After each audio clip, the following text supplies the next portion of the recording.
Boxing Tickets, and we're here at the Europa Hotel. Delighted to be joined by world champion boxer and world champion trainer Anthony Crolla. How are you? I'm good, thank you. It's good to be here. Always good to be here in Belfast. A proper fight city. I think I spoke to you off camera before, but no, I love Belfast. I was sort of saying to you, I think the last time you were here was Burnett's in 2017. Like, where's time went to? That's scary, that, because I genuinely think, because I've been a good handful of times since, Belfast is always a good idea, do you know what I mean? Whether it be for a night out, whether it be here for the boxing and stuff. But yeah, that was the last show I worked for. The last show I actually worked here. I'm almost sure, unless I think of something. But yeah, Burnett, and yeah, it's easy to call him, isn't he? But what a performance, like Ryan Burnett, you know, when you think now, like, what a fighter Ryan Burnett was, just massively underappreciated, wasn't he, Ryan? But yeah, great night. Hopefully Ryan will be there tonight. Obviously, yeah. I guess the sort of roll on from that is obviously Ryan Burnett was our last world champion until last month. A good friend of mine and yours, obviously, Anthony Cacace, obviously became world champion. You've messaged me, I don't know, many times throughout the years. Yeah, I'm just hoping he gets his chance, and you know, he finally got it and he took it, and mate, fair play. What an amazing story. You know what, I'm gonna have to find it in here. I'll have to find it for tonight when I see Anto, because we're working a bit of TV together. When he come over sparring in I think it was 2016, might have been 2016, 2016, and you know, I was thinking, he just had bad luck after bad luck, and I remember seeing you at Wembley when the fight went, and I just thought, that poor lad's just never going to get his chance. So then he got his chance against Cordina, who's a fantastic fighter. He took it with both hands, and you couldn't be happier for the man, I mean that. And then even now and then he's on another huge card. Him and Josh Warren are a hell of a fight that, I mean that. It's a really, really good fight. I don't see how it can fail to be a bad one. And I'm glad he's getting, one, the recognition, like the videos when he come home was brilliant to see, but also like, hopefully, you know, he's getting the kind of PDs to sort of help make life a little bit easier for himself, family, and it'll make it all worth it. Because I imagine there's been some horrendous times, do you know, over the years, sort of in doing that, chasing that dream. I'd sort of said to him, I think, you know, when there's build up to the fight, I was sort of saying, like, he'd use, obviously, helping you prepare for a world title fight and things like that, and seeing what you're going through, where he then gets his chance with Joe Cordina and made the most of it. Probably in some ways, he's obviously you to thank for that, because you've sort of given that an environment of training for a world title fight. He was with frampton obviously as well for the... So much with Carl, and yeah, Carl always spoke really highly of him, and same as you know. And I always thought, everyone who'd been around him, they're always like, what a talent he is. And he just, like I say, I was just worried he was never going to get that chance, or he was never going to get to see how good he was. It was obviously his breakout fight, sort of in the sense of, and that seemed a lifetime ago, was Sam Bowen, wasn't it? 2019, I think that was. And you got to remember, Sam at that time, no one wanted to fight Sam Bowen. Sam Bowen was a very, very good fighter. No one wanted to fight him. And I remember, like, sort of putting it out there. I think, no, I think, you know, Anto giving the opportunity, he'd done it in style. And 2019, so you think, 5 years later, he achieved that dream of, obviously, yourself and the team around him. They never doubted it. But it's just an amazing story, you know. All the, you know, the gym family there, they stuck with him, with the Holy Trinity, and what a place, what a story. I guess for you yourself, obviously Manchester, obviously Belfast are sort of very similar in the way they're working class sort of areas. Totally. The reason I sort of mentioned that, obviously you've obviously won Lavin, obviously an Irish fighter now, and you're obviously going to be co-managing obviously Callum Bradley. Yes. Are you relocating to Belfast? I think it's any excuse to get over to it. Yeah, it's any excuse to get over and have a few Guinnesses. But no, listen, I've said for years, and I remember going, obviously me and Owen has just come about, and that was it. And then obviously the thing with Callum, a little bit of work, you know, projects to do with Project Boxing with mcguiness. So and David Ginley come on, you know, with Callum, and Callum come over sparring, and he impressed me a lot. I just loved his attitude. He just literally come over, and it was so, I said, oh, it's a shame. I said, you know, there have been a bit of sparring for you today, but he's only come over to do a bit of pads on you. I'm sure I'll spar, and I just love that attitude, and he gave a very good account of himself again as well with good lads. So straight away I thought, I like this lad. I remembered his brother turning. I think he's another talented lad, isn't he? So good boxing family, and obviously with Owen, it's obviously he's from Mayo way, but I've said for years, I think Irish boxing has just never got the credit, or not the credit, maybe the sort of the spotlight the fighters haven't got to showcase the talent that it's deserved. Like when you look at the amateur setup, it's unbelievable the success they've had for so many years, and there's an handful who do it as a professional as well.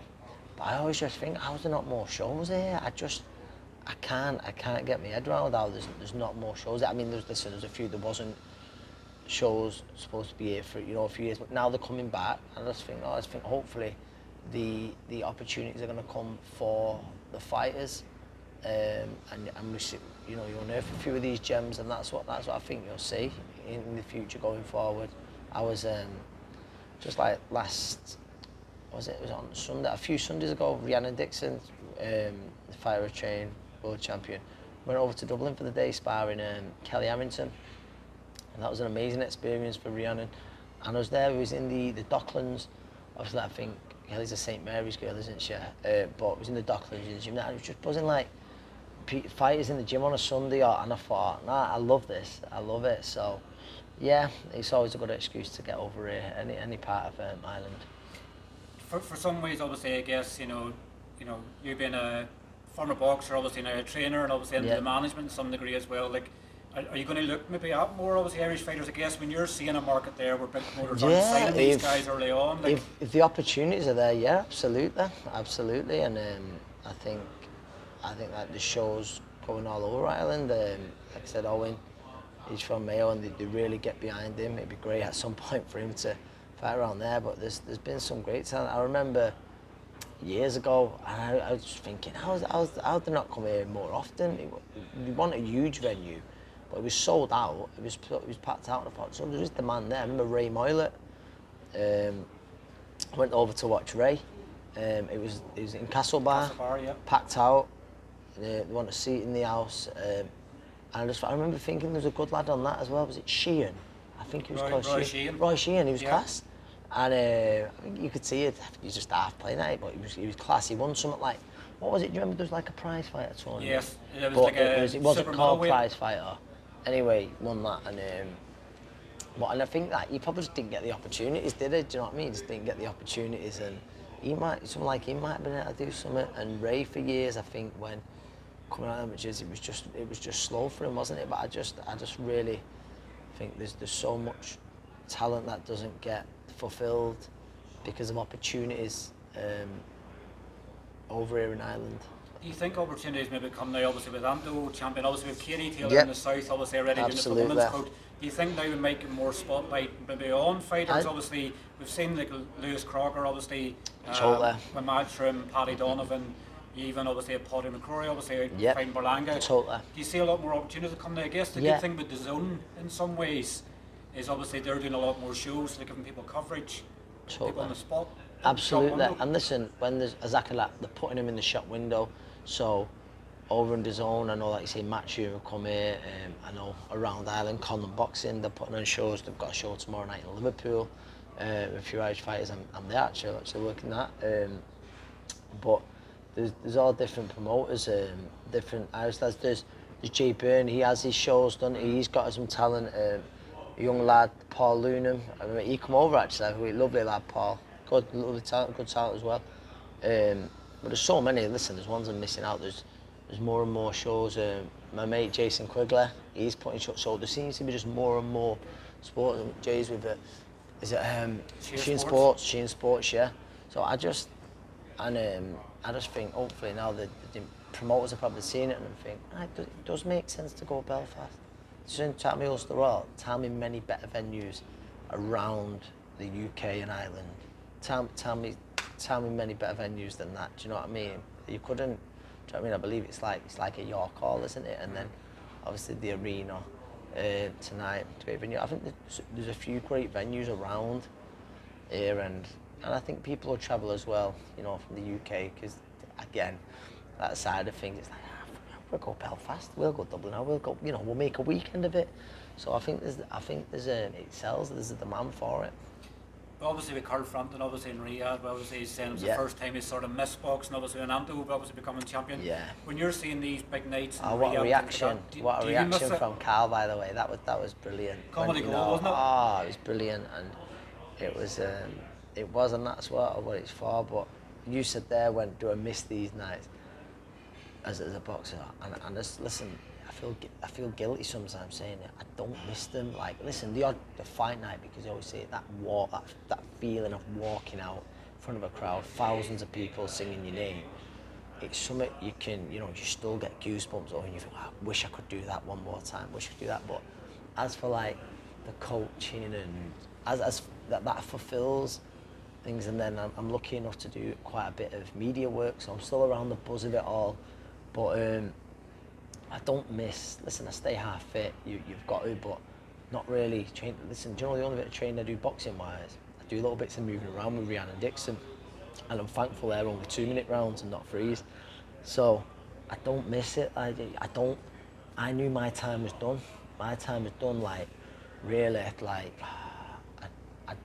I checked out, like, after the Lomachenko fight, I checked out, really. I might have, the fight before might have been the last sort of night. And I don't know, like, listen, did I still believe after the fight I could have come back and give a much better performance? Yeah, possible. It just wasn't there no more. And I said for too long that you don't want to stay in boxing for too long. Do you know what I mean? You don't want to stay in for boxing too long. I always say boxing will take more from you than you take more from boxing. I never wanted to be like that. And listen, yeah, I could have hung around and picked up little bits of paydays. That was nice. Made probably life a little bit easier. Might have a few paydays, or I might have been able to buy a bit of a house, bit of renter. But I just think your health comes first, doesn't it? Do you know what I mean? Your health comes first. And there's no price on that. There's no price on your health. And I've seen fighters who carry on too long, and whether it's the slur of the words, whether it's the balance and stuff like that, it's a horrible sport at times. Do you know what I mean? And people don't realise that. It's I love it. Do you know what I mean? So I sound like I'm contradicting, but I love bits of it. But there's times when I hate it. I really do. I'll see there'll be certain points where, do you know, you think, this is the best sport in the world, this is that, blah, blah, and then there's other times where you just think, there's times where I just feel like someone will say about, might just be a young amateur turning pro, and there's times where I feel like, well, don't do it, mate, just don't do it, go and do something else. It's a brutal sport, it really is, and you chase that dream. There's so many you chase that dream, and there's such a small percentage you actually get to achieve it, and there's nothing glamorous, trust me, there's nothing glamorous about being a professional boxer, like the lifestyle. Overall, listen, you'll have some nights, you'll be at some nice events, so it's not like I contradict myself here.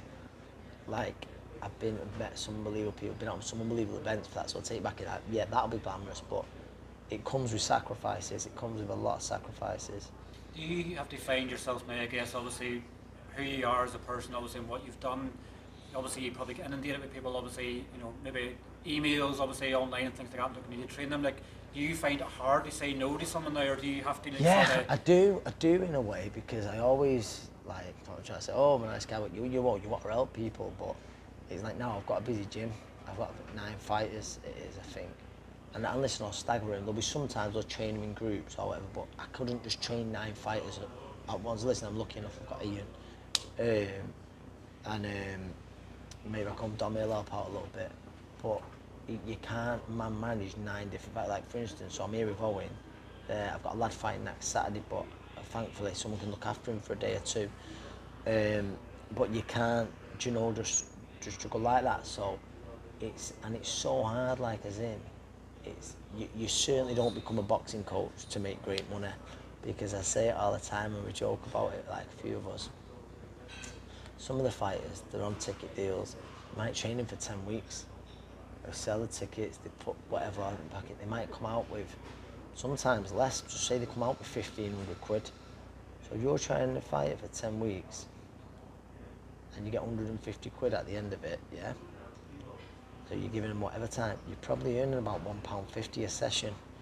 So you can't take every fight on, because there's just not enough hour in the days, and bills need paying and stuff like that. It's so hard, like, to get that, and you've got.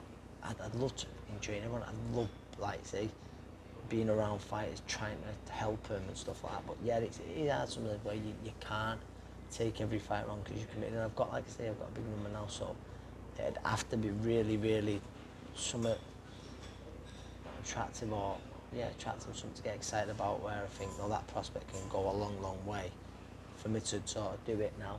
It's a hard slog, sort of, when you're thinking, 2 or 3 year project with someone where you're getting next to nothing with them. Yeah. Obviously, when you look at probably Rhiannon now, obviously the fruits of that label of that hard work. And listen, with that isn't even sort of about money. Well, listen, now there's ways, but they're not big wages, you know what I mean, compared to like certain jobs, but it's training a world champion that you couldn't buy that. Do you know what I mean? That night and the journey, I was so proud. Like from when I got her, at 2 fights in, no amateur experience, 7 white collar fights.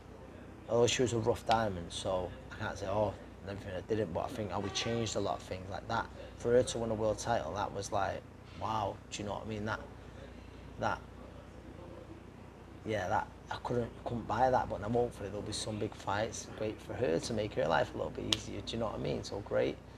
But yeah, it is. It's the project. For instance, like I say, listen, my old coach Joe Gallagher. Joe was one of very few coaches in the UK who's made a great living out of it. But I also remember Joe when he was working, having a job, juggling it, running on 0 sleep for peanuts. So people don't see that side of things, do you know what I mean? Listen, okay, Anto Cacace, yeah. So his coaching team, everything like that. How inactive was Anto? I remember him telling me, I think over a 7-year period, I think he said, I'm not sure if it was before of his deductions, but I think over a 7-year period, I think it was 30 grand. I think okay. So 30 grand over 7 years, okay. So what about the team at Holy Trinity and everything like that? You know, the gym there, Yorkins and stuff like that. So I don't think there was on a weekly retainer, was there? No. Do you know what I mean? So now he's just got that fight. So people might go, all right, I don't know, like whatever the agreement is or something like that. So say Anto gets looked after and Aurelio does that on this fight with Josh Warrington. Wow, what? So they're getting 10% of that thing just for training him? Okay. What about the last 7 years? What about the last 7 years? Then break it down, and that's what I mean. You don't. It's such a tough job, but you do it for other things, like to get them. So you don't do it for the money. Do you know what I'm saying? Don't you? I'm probably going a bit on a tangent here, and Anto will realise that. Anto's a good guy. They're family to him. Do you know what I mean? It's just. It's imagine, but that's what sort of makes it when you're seeing the celebrations where they're going that. Listen, no money can buy that. No money can buy that. It makes everything worth it. Do you know what I mean? So yeah. I remember your celebration, obviously, your famous picture with Priestley. Yeah, Karen, what a shot. I think you probably still have it hanging up somewhere. Yeah, do you know what? I see the amount of people who send me that picture and stuff. Like, even still, it is a bit mad. But yeah, no, of course, because it's just passion, and you can't fake passion. You can't fake passion. And that's what that was. There's ringside, everyone ringside, up and about, jumping, just caught in the moment. Cameron just captured the moment perfectly, didn't she? It's a special picture. But yeah, no, like that's when you look back and like sort of now, like you'll always be able to look back on that on the video of like just going mad in the change room when Anto walks into his school, when he goes on the streets all out, and I think, nah, that's unbelievable. Do you know what I mean? So yeah. I think it's like anything, it's like emotion for people. When someone actually achieves something, like when you spoke of Anto, obviously Anto was in your camp and things in 2016, when you were telling people how good it is, even for Carl as well, where they're going, how many people has Carl Frampton said a world champion, and until they get there, all is his words. It is, and I always say it, it doesn't matter how good you are, it doesn't matter how good you are. Like, there's better fighters than me who didn't become world champion. That's me being honest. There's fighters who was better fighters than me, better boxers than me, more talented than me, who didn't become world champion because one, they either didn't get the opportunity, didn't get the luck, or they probably didn't apply themselves the way they should. So again, probably going back to Anto, he stuck with it, where not many people would have stuck with that. Like you said, 30 grand over 7 years from boxing, you break that down. $4 grand a year. 4 By grand the a end of year. the month, it's £400 a month. Honest to God, it's way below a minimum wage, isn't it? Do you know what I mean? So, yeah, it's I think with that, like I forgot where I was going with that, like, but to become like a world champion, it doesn't matter how good you are, you do need that little bit of luck as well. You need that little bit of luck. Opportunities, like I could say my luck was I had amazing support, so it probably allowed me to get these opportunities. There's probably fighters there who couldn't sell a ticket, who don't get the opportunities, do you know what I mean? But that's when you've got to realise, yeah, it's a sport, but it's also a business. It's also a business. What's the one piece of advice you would give to anybody, maybe it's in the early stages of their professional career? We know we obviously the Olympics coming up now as well, so we have a lot of people looking to switch over professional. What's the one piece of advice you would give someone to probably help them make their decisions? If you've not got like that Olympic medal or the decorated ground, if you turn over, you've got to be prepared for a very tough few years where financially you've got to invest in yourself. It's a long-term project where there'll be much, you could go and get a job and earn a lot more money. I sort of keep going on about money a lot here, but I'm just like, because mentally just how challenging it'll be. If you've got bills to pay, you've got to be prepared with, listen, I'm not going to be living a glamorous life for a good few years. The belief is you get there in the end. But it's just how tough it is, and it's just like, you've got to be prepared to do that, to make those sacrifices for a few years before reaping, seeing the fruits of it all. Do you know what I mean? Would you have liked when you look at the sort, I guess, like anything, obviously everybody wants to be younger and redo things and stuff again, but obviously you started your career probably with social media, it probably wasn't the way it is now. Yep. Would you have liked to obviously had social media involved more in your career? As well, because I think social media helps. That helps secure sponsorships and stuff like that. So, social media, it can also be a painful watch at times and stuff like that. And obviously, let's be honest, there's people who you see that carry on social media, and people will go to me, oh, he's horrendous, or this and that, and then I go, no, honest, no, in real life, the sound, do you know what I mean? But social media is an important part now, I believe, for a box, putting out little training clips, trying to interact with people, trying to gain followers.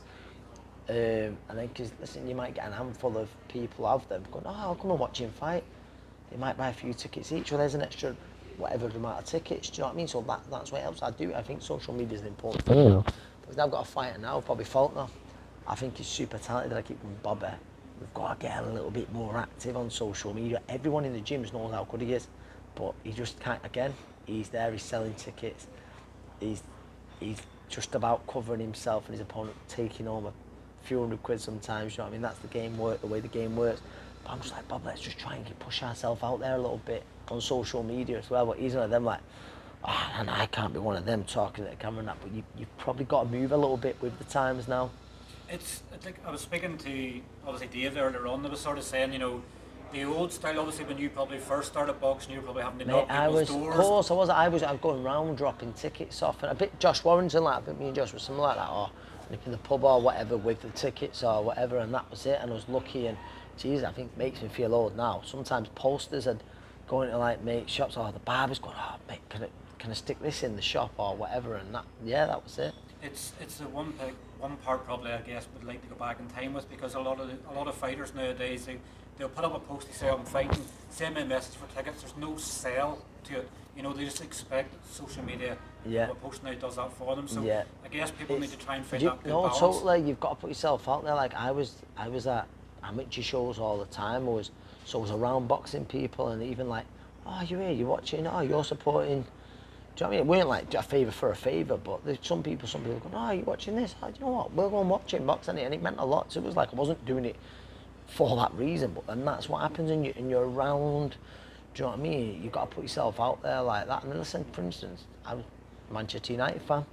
I'm very aware. I was really, really fortunate in the sense of, because I was a Manchester United fan and I was going home and away for some games, people were like, oh, no, he's doing all right. And it's just, you're one of the lads. You're like, no, we'll get behind him. And that, again, then that turns it for a day out. Like sometimes, like I know for some of my fights, the boys come watch us or whatever, just the boys.